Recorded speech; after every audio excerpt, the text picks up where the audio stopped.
Welcome back to Essentials, the series where we try to decipher the code of the root causes of the current political unrest in the West. Normally, we would take on a certain theme, but not this time. Today, we're diving into Anne Applebaum's eye-opening book, Autocracy Inc. That came out in the summer of 2024. If you've ever wondered how modern dictators hold on to power, or why it seems like some of the world's most powerful autocrats are working together, this is the video for you. Let's start by introducing the author, Anne Applebaum. She's a Pulitzer Prize-winning historian and journalist known for her in-depth work on authoritarianism and the decline of democracy. Applebaum has spent decades studying how regimes rise and fall, and in Autocracy Inc., she uncovers the ways modern autocrats aren't just operating in isolation, but instead they're collaborating.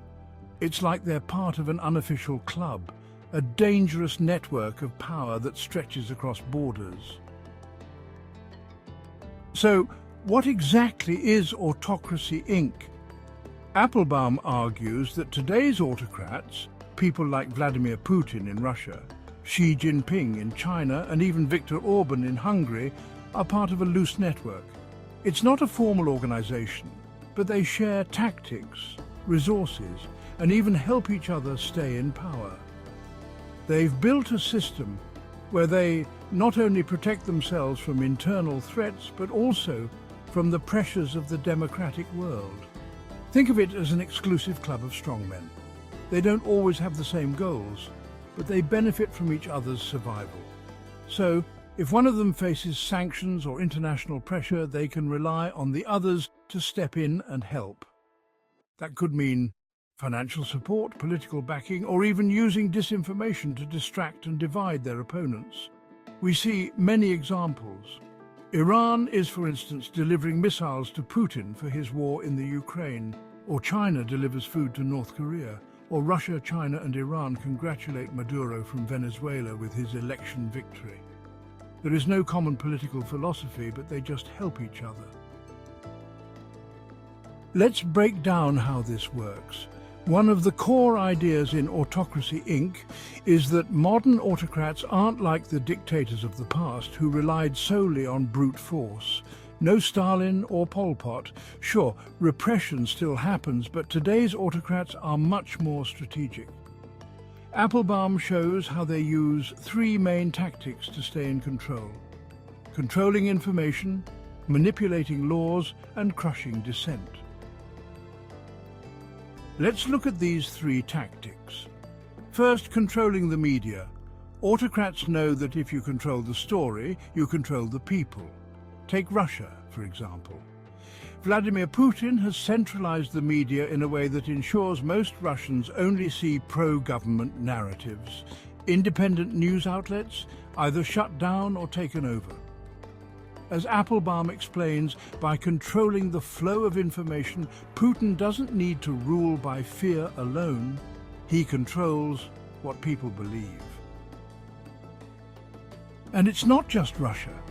We see similar patterns in places like China, where Xi Jinping has locked down any form of dissent through a combination of censorship and high-tech surveillance.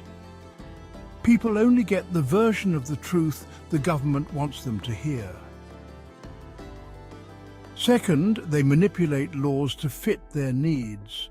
A perfect example is Viktor Orban in Hungary. He's transformed Hungary from a functioning democracy into something that looks democratic on the surface, but isn't. He controls the judiciary, changes election rules to benefit his party, and uses state resources to promote his own agenda. By tweaking the system to his advantage, Orban makes it nearly impossible for the opposition to mount a real challenge. It's like rigging the game, but without the world being able to call it cheating. And then, of course, there's good old-fashioned repression. When all else fails, autocrats use the law to silence their opponents. Applebaum gives a chilling example from Turkey. President Erdogan has jailed journalists, fired thousands of civil servants, and even targeted academics. Anyone who speaks out is labelled a traitor or a terrorist. These regimes criminalize dissent, making sure no one can challenge their grip on power. But the tactics aren't just political. In Autocracy Inc., Applebaum highlights how autocrats use a global financial network to keep their regimes alive. They launder money through Western financial systems, often hiding their wealth in plain sight. Russian oligarchs, for instance, are experts at moving billions of dollars out of Russia and into safe havens like London or New York. This wealth is used not only to fund their lavish lifestyles, but also to buy influence. They can bankroll political campaigns in other countries, invest in media outlets, and even corrupt foreign officials. The result? Autocrats are able to insulate themselves financially from the very democracies they undermine. And that brings us to one of Applebaum's most important points. Autocracies aren't just a threat to their own citizens, they're a threat to democracies worldwide. These regimes don't just sit quietly in their own borders. They're actively working to destabilize democratic systems from the outside. Take the US and European elections, for instance. Russian interference in the 2016 US election and in various European elections wasn't just about one country trying to gain influence. It was about spreading chaos, sowing distrust and weakening democratic institutions. This is autocracy fighting back against democracy on a global scale. And here's something that might surprise you. International organizations, those same groups that are supposed to promote cooperation and peace, can be exploited by autocrats.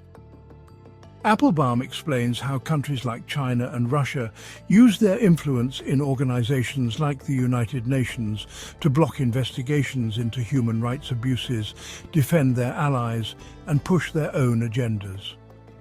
So while these organizations were designed to promote transparency and collaboration, they're being manipulated by autocratic regimes to protect their interests. It's a clever and troubling strategy. So what can we take away from Anne Applebaum's Autocracy Inc? Well, it's clear that autocracies are no longer isolated regimes fighting against their own people. They're part of a global network, sharing tactics, resources, and ideas on how to stay in power. They undermine democracies, manipulate financial systems, and exploit international institutions to secure their grip. Applebaum's message is that we can't afford to ignore this. Democracies around the world need to wake up to the fact that autocrats are learning from each other. And unless we work together, they're only going to get stronger. The fight isn't just within countries, it's global. And we need to look critically at our financial system. We should not let it be misused by these autocrats. This brings us already to the end of this brief review of Anne Applebaum's book. A book that is a must for everyone who tries to understand what is going on in the world. Thanks for joining us on Essentials. If you found this episode eye-opening, just subscribe to the series. Until next time, stay informed, stay engaged, and see you in the next episode of Essentials.